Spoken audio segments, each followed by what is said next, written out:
Love Serye TV. Looking for my baby's dad.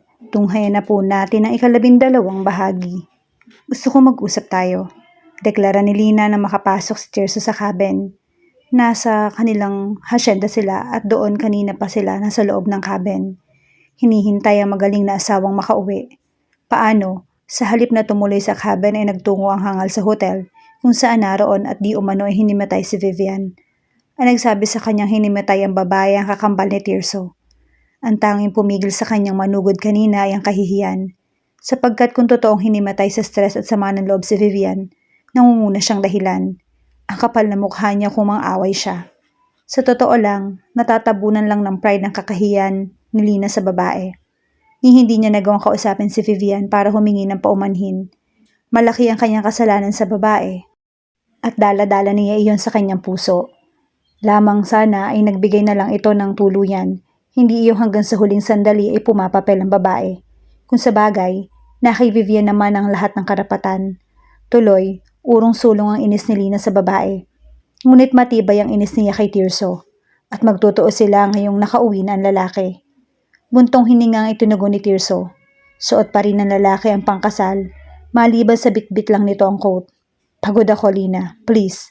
Pagod din ako, Tirso. Pero kung gusto kong mag-usap tayo. Nagngangalit na si Lina sa ngit-ngit. Pagod ito? Pagod? Araw ng kasal nila. Nagtungo si Tirso sa hotel para sa isang babae. At pag-uwi ay ayaw na mag-usap sila dahil pagod ang lalaki. Antindi mo, buga ni Lina. Hindi na naagapan ng sama ng loob. Pinagbigyan kita na umalis kagabi kahit kanina ang kasal natin. At kahit buwisit na buwisit ako sa drama ninyo ni Vivian, nagdesisyon akong hayaan na rin yun. Pero magpunta ka pa sa suite niya ay sobra-sobra na, Tirso. Hindi mo ako maaasahang manahimik lang dito. Kailangan kong ilabas to. Hindi ko kaya. Hindi ko sinadyang umalis. Hinimatay si Vivian. Hysterical siya na magkamalay. What the hell am I supposed to do? Tell her to shut up because it's my wedding night? Yun ba ang gusto mo? Ang matuloy yung honeymoon natin? Ang kapal ng mukha mo. Hindi mo ako matitikman kailanman. Singhal ni Lina, dala ng labis na galit. Pula na ang nakikita niya. Hindi na siya matinong mag-isip. Ang naipong-ngit-ngit ay sumambulat na ng tuluyan at wala siyang ibang nais gawin, kundi ang pasakitan ng lalaki. Kahit parang imposible niyang magawa yon. Well, newsflash honey, I have already tasted the goods. Hindi ka na makakaulit. Ikaw rin, hindi ka na rin makakaulit sa akin. Ang kapal ng mukha mo. Baka gusto mong ipaalala ko sa'yo kung paano nung nagising ka ng madaling araw. Sa galaw mo pa lang, halatang-halatang hindi ka mapakali sa pagnanasa sa akin. Pwes, hindi na yun mauulit. Namula ang mukha ni Tirso. Hindi matukoy ni Lina kung sa galit o pagkapahiya. Ikaw ang hindi makakaulit sa akin. You have no clue how many women wants this. Hinaklit nito ang polo at tumalsik ang botones niyon upang bumuka at ilantad ang abs nito. We will never ever sleep together. Ako pa ang tinakot mo. Ang sarili mo ang pagsabihan mo. Mahirap at baka sa lahat ng sinasabi mo, mabulunan ka kapag nilunok mo uli. That will never happen. Aasahan ko. Binirahan ni Lina ng talikod. Saka pabalibag na isanara ang pinto. Natagpuan niya ang sariling nanginginig sa gigil. Hanggang sa mapaupo siya sa kama at mapaiyak. Hindi niya inaasahan ang ganitong eksena. Hindi niya inaasahan ang lahat ng to. Sa katunayan, ang inaasahan niya ay mahihimas-masa na rin si Tirso. Maiisip na talagang tama ang desisyon nila. Nalilipas na ang anumang inis nito sa sitwasyon na normal lang noong una. Ngunit marahil ay masyadong umasa si Lina sa isang bagay na hindi niya masyadong natantya. Hanggang kailan sila ganon? May babalik pa ba ang dating kanila? Bakit parang mas gusto pa niyang naikasal na lang si Tirso kay Vivian? Kaysa silang naikasal at sa honeymoon nila ay kapwa sila nagsumpa ang walang mangyayari sa kanila kailanman. Hindi sa hinahabol ni Lina na may mangyari. Ngunit inaasahan niyang maging isa sila. Mag-asawa, magkatuwang, hindi parang mga tigreng handang sagpangin ang isa't isa. Nahiga na si Lina, hindi makatulog. Hanggang sa magliwanag ay nakamulat ng kanyang mga mata. Nag-iisip bagamat tila walang patutunguhan ng mga ideya. Bumangon na rin siya maya-maya at nang bumaba ay bahagyang natigilan nang makita gising na si Tirso. Hindi lang basta gising, nakahubad pa. Jogging pants lang ang suot ng lalaki. Mukhang galing sa pagja-jogging. Tumutulo ang pawis sa nakalutang na abs. Ang kamiseta ay nakasampay sa balikat. Look all you want, but remember, you're not getting this. Wika ni Tirso. Saka naunawaan ni Lina na nakatitig siya sa abs ng asawa. Ang kapal ng mukha mo. Hoy, kaya lang ko nakatingin dahil tumutulo ka sa sahig. At ako ang kailangang magmap. Palusot niya. Mukhang nahahalata ni Tirso na nagpapalusot lang si Lina dahil umismid ng lalaki ng may tunog. Mukhang hindi kumpinsido sa narinig. Sa halip na umakyat na sa silid ay naupo siya sa silya. Pinunasan ng kamiseta ang katawan sa paraang halatang ibinabandera ang muscles. Fine, hindi basta-basta nakukuha ang ganoong uri ng katawan at nakakatok sa iyong tingnan. Hindi sanay si Lina, sabihing matagal silang magkasama sa ilalim ng iisang bubong. Hindi ugali noon ni Tirso ang maghubad sa harap ni Lina. Bihira niyang masilayan ang abs ng lalaki. At ngayong nakahain ang pandesal sa kanya, parang gusto niyang kumuha ng mantikilya at ipahi doon sa pamamagitan ng kanyang dila. Ano ba? Maghunos dili ka nga, nakakahiya ka. Oo, asawa mo na yan pero malandi pa rin ang iniisip mo. Lalo na at may warning pa siyang hindi mo na mahahawakan ng katawan niya, na parang Diyos siya ng kagandahang lalaki, na parang ikamamatay mo yon. Kumuha ng maiinom si Lina, saka bumalik sa sala. Nag-order siya ng makakain.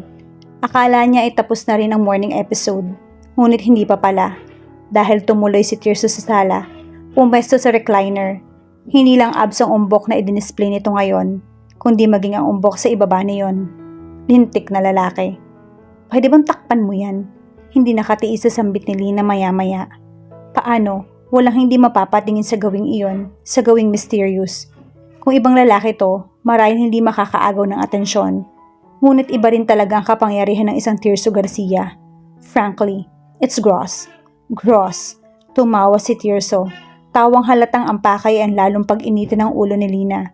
At epektibo dahil nag-init nga talaga ang kanyang ulo. At hindi lang ulo kundi parang ang buong katawan.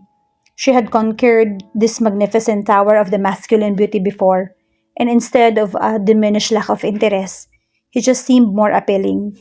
Hindi maipaliwanag ni Lina kung bakit. Ang alam lang niya ay naiilang at ayaw niya rin namang umalis sa sala. Yes, gross. Hindi ka bagay bumalandra dyan, ani Lina. Nagusot ang ilong sa gawing tila naiirita kahit ang tibok ng kanyang puso ay ganoon na lamang. Fine. Tumayo si Tirso. Naglakad patungo sa hagdan. Kung kailan naman naroon na ang lalaki, ay saka na si Lina na agad sumuko si Tirso. Pasimple siyang pasulyap-sulyap sa lalaki at nakita niya nagtungo ito sa sariling silid. Dalawa lang ang silid sa cabinet. Inuko pa nito ang isa. Muli ay bumalot ang lungkot sa puso ni Lina. Sino ba namang babae maghahangad ng bukod na silid sa asawa? Lihim niyang nahiling na sana ay naroon si Carlito at wala sa pangangalaga ng kanyang biyanan. Sa gayon, kahit paano ay may bawasan ang tensyon.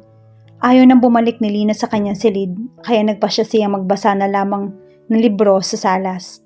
Maya-maya ay mayroong kumatok sa pinto at agad siyang tumayo upang buksan iyon. Isang babaeng marahil mas bata ng kaunti sa kanya ang naroon. May kasamang lalaking may bit-bit na massage bed. Sa kalsada ay nakita niya isang service ng spa. Yes? Tanong ni Lina. Ma'am, magpapaservice daw po. Anang babaeng naka-uniforme ng spa. Oh, there you are. Wika ni Tirso. Pababa na ng hagdan ng lalaki. Bagong ligo na ang hudyo. Nang makalapit sa pinto ay naamoy ni Lina ang bango nito. Lintik na lalaki. Parati na lang mabango. Step right in, please.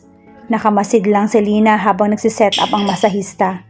Sa sala nagpamasahe si Tirso. Maaari siya magtungo na lang sa silid at doon magmukmok. Ngunit manigas si Tirso kung iisipin ng lalaki na hindi niya kayang tiising makita ang katawan nito. Pakiramdam yata ni Tirso ay isa siyang nymphomaniac na magliliyab para dito. Prenteng umupong muli sa sofa si Lina. Nagkunwaring mas interesado sa binabasang libro kaysa sa katawang hihiga sa malapad na massage bed. Ready na po, sir? Tanong ng masahista. Sure. Should I disrobe now? Wika ni Tirso. May mali siya ang tinig at sumulyap kay Lina. Pakitakpan mo kaya ako, miss. Baka kasi may mga matang magnasa sa akin. Kahit off-limits ako at hindi pwedeng tikman. Gustong umusok ng ilong ni Lina, ngunit nagtimpi siya. Ang mga matang hindi interesado sa maliit na main attraction. Kasual niyang tugon habang inililipat ang pahina ng magazine. Natural, nagsisinungaling siya.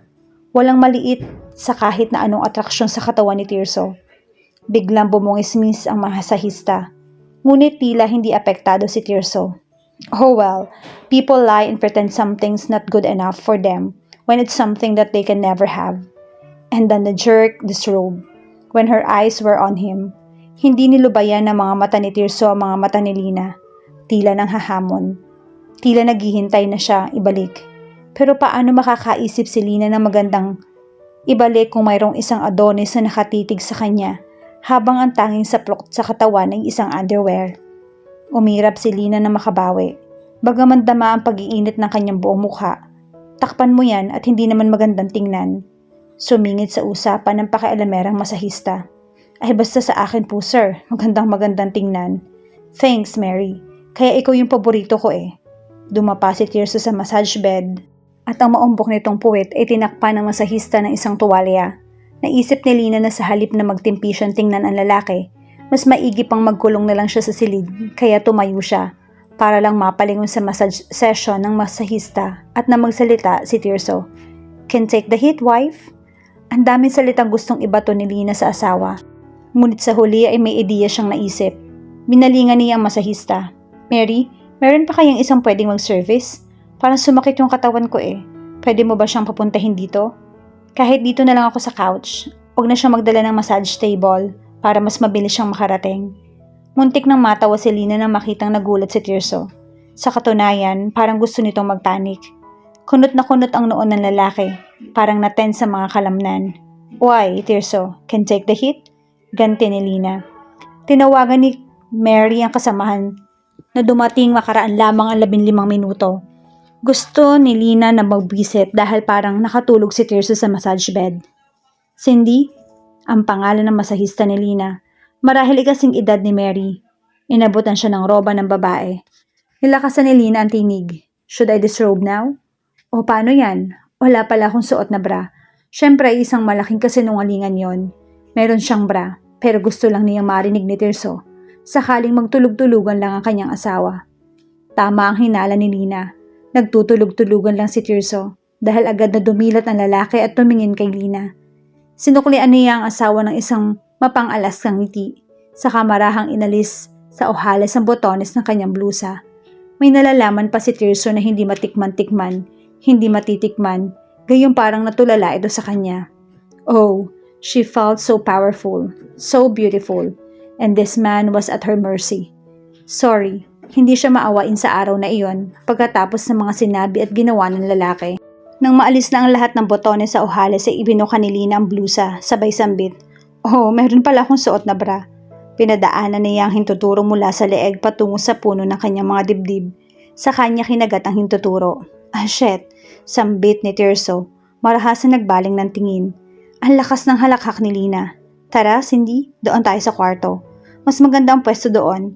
Ayoko rito, merong vulture. Baka bigla akong sugurin.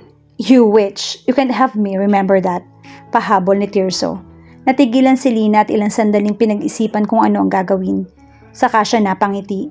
Marahan niyang inalis ang hook ng palda, saka iyon hinayaang malaglag sa sahig. She was wearing a pair of white lace panties. Kinalimutan niya ang daga sa kanyang dibdib. Wala siyang dapat ikakaba. Asawa niya ang Hudyo. Oops, sambit ni Lina. Nilingon na lalaking titig na titig sa kanya. Saka siya natawa at nagtungo na sa silid. Ang sarap sa pakiramdam. Naisip ni Lina na maibalik sa lalaking iyon ang tukso. Ngunit sa kabila niyon ay naisip din niya, saan nga ba hahantong ang samahan nila?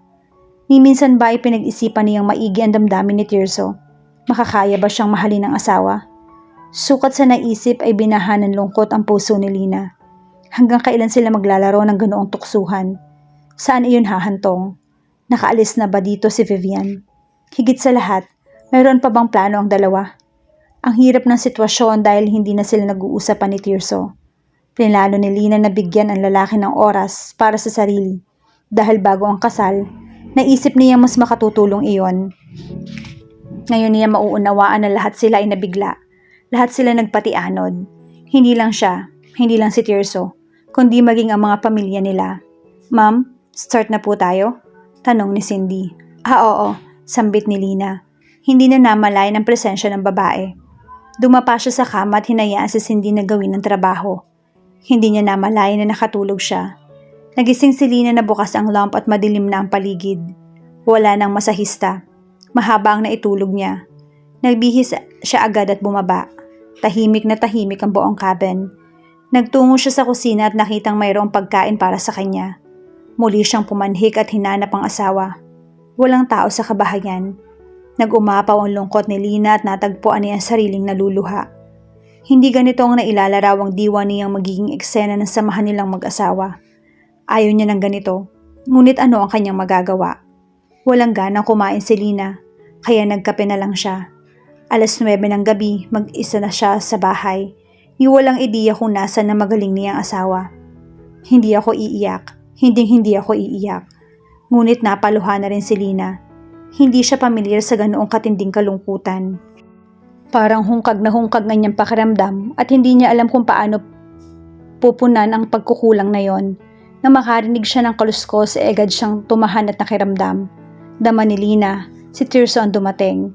Kilala niya kahit ang yabag ng mga paa ng asawa. Mukhang nanatili sa sala ang lalaki. Madilim sa kusina. Salamat at hindi nagtungo roon si Tirso. Tahimik na tahimik ang paligid at dinig ni Lina ang malakas sa buntong hininga ng lalaki. Patiyad siyang lumapit sa pinto kung saan malinaw niyang natatanaw si Tirso. Bagaman madilim sa kinaroroonan niya at sakaling lumingon ang lalaki ay hindi agad siya makikita. Nakapatong sa mga hita ang magkabilang braso ni Tirso. Nakasapo sa ulo, larawan ng isang taong malaki ang bitbit na problema. At ang realisasyong siya nagdulot sa asawa ng problemang iyon ay anong bigat sa kalooban ni Lina. Ngunit huli na para baguhin ang andar ng sitwasyon. Muli, pumatak ang mga luha ni Lina. Tumayo si Tirso at marahang umakyat sa hagdan. Napakalayo na nito sa kanya ngayon. Sa mga sandaling iyon, pakiramdam niya ay hindi na sila magpapang-abot pa kailanman.